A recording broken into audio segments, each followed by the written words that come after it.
The story of the lost Dutchman's mine is one of the most famous treasure legends in American history. It is a tale of mystery, gold, greed, and death that has fascinated people for more than 100 years. Deep in the deserts of Arizona, somewhere within the rugged Superstition Mountains, there is said to be a hidden gold mine filled with unimaginable riches. Many people have tried to find it, but none have succeeded. Some believe the mine truly exists, while others think it is only a legend born from dreams of fortune and adventure. Whatever the truth may be, the story of the lost Dutchman's mine continues to capture the imagination of those who hear it. The Superstition Mountains, located east of Phoenix, Arizona, form a wild and dangerous landscape. These mountains are steep, rocky, and filled with deep canyons, sharp cliffs, and endless stretches of desert. The beauty of the area hides its danger. In the daytime, the desert sun can be merciless, raising temperatures above 100 degrees Fahrenheit, while at night, the air can become freezing cold. There are rattlesnakes, scorpions, and cacti everywhere.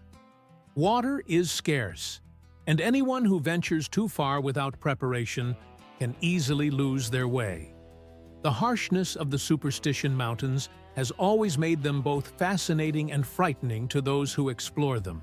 Long before the legend of the Dutchman's mine began, the Native American Apache tribe lived near these mountains. They believed the area was sacred and that powerful spirits lived within it. According to Apache stories, the mountains were the home of thunder gods and mysterious beings who protected their secrets.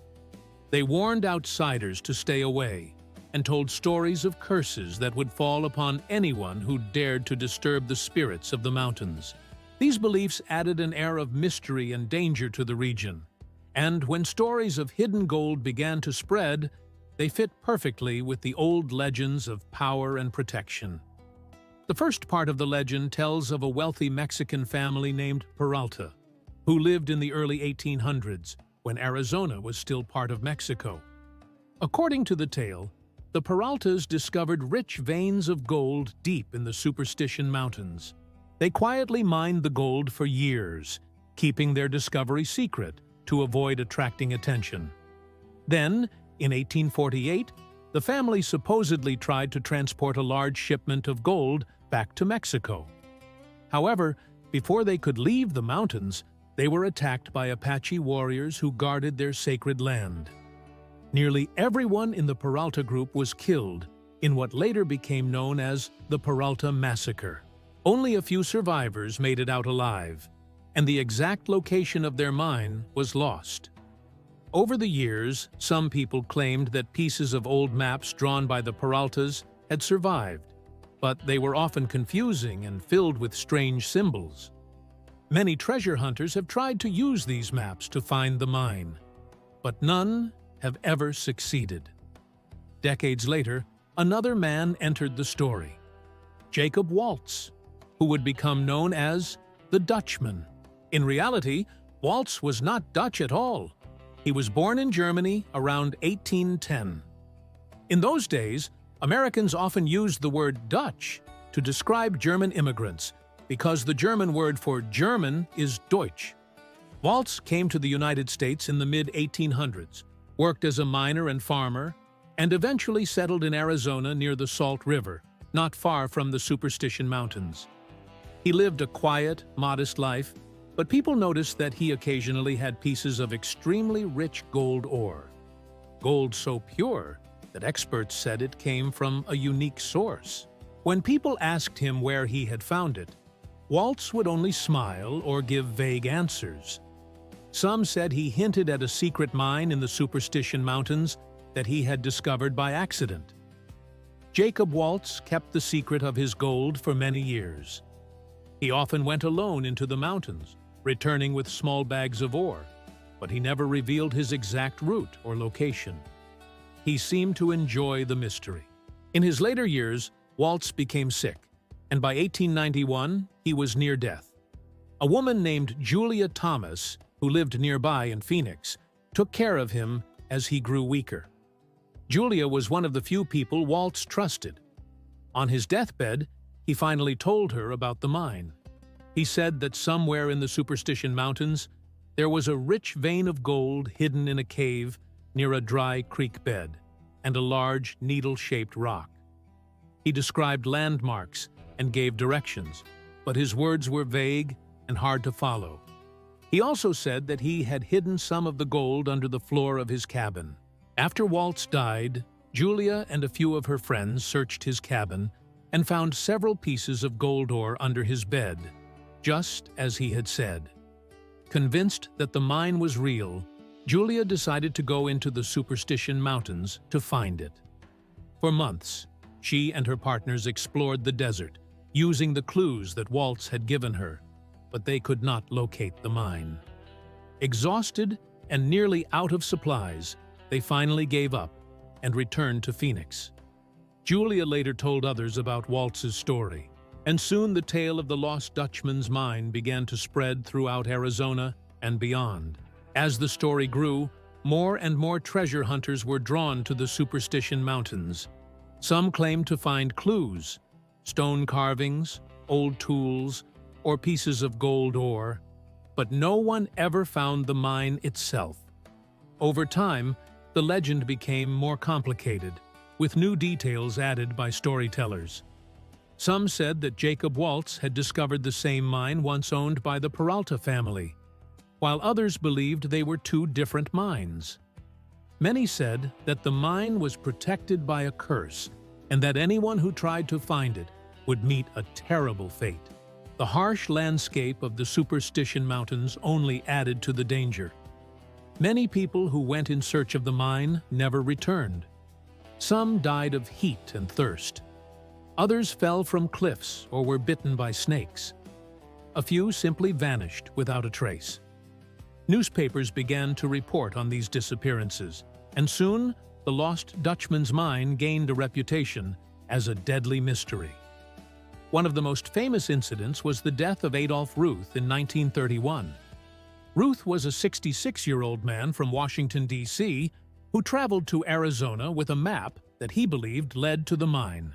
He ventured into the Superstition Mountains alone and was never seen alive again. Months later, his skull was found with a bullet hole, and his body was discovered miles away. The circumstances of his death were never fully explained, and his death only fueled the legend. Other treasure hunters, such as James A. Cravey and several Mexican prospectors, also disappeared or were found dead in later years, each case adding to the mine's grim reputation. Because of these tragedies, people began to say that the mine was cursed, that anyone who tried to find it would die. Whether by bad luck, greed, or the unforgiving desert, many who went looking for gold found only death.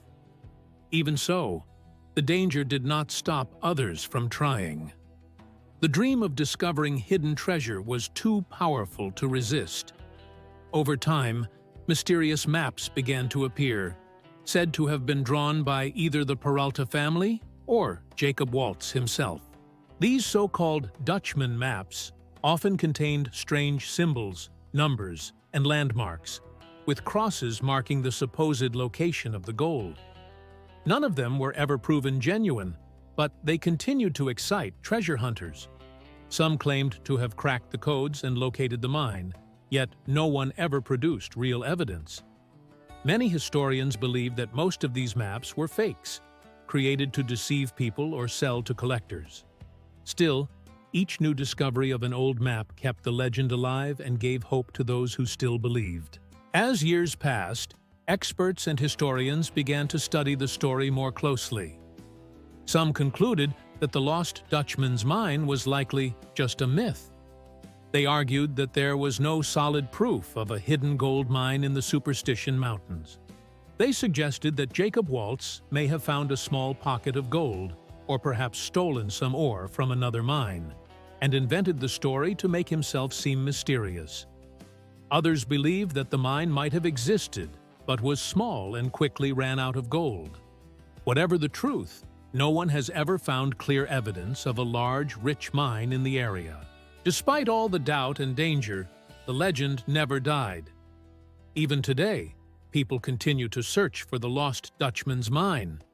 Some use modern tools such as metal detectors, GPS systems, and satellite images, but the desert keeps its secrets well. The Superstition Mountains remain as wild and mysterious as ever. The legend of the lost Dutchman's mine has become more than just a story about hidden gold. It has become part of American culture. The tale has been told in books, films, songs, and television shows. The area around the Superstition Mountains is now protected as the Lost Dutchman State Park, where thousands of visitors come each year to hike, camp, and experience the beauty of the desert. Some visitors still search for clues, while others simply enjoy being part of the place where one of America's greatest mysteries began.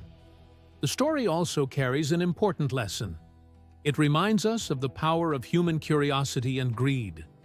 Many people lost their lives chasing the dream of wealth, blinded by the hope of finding something valuable. The desert took everything from them and gave nothing back. The legend warns us that some treasures are not meant to be found, and that the desire for gold can sometimes lead to tragedy. Yet, there is another way to see the story. The Lost Dutchman's Mine is also a tale of adventure and courage. It speaks to the human spirit, our endless desire to explore, to discover, and to believe that there is still mystery in the world. Perhaps the real treasure is not the gold itself, but the excitement of the search and the stories that have been told for generations. Even today, as the sun sets over the red cliffs of the Superstition Mountains and the desert wind whispers through the canyons, people still wonder if somewhere beneath the rocks and sand lies a hidden mine filled with gold. Whether it is real or just a legend, the Lost Dutchman's Mine continues to inspire dreamers, adventurers, and storytellers. It is a reminder that some mysteries are too powerful to die, and that the lure of hidden treasure will always be part of the human heart.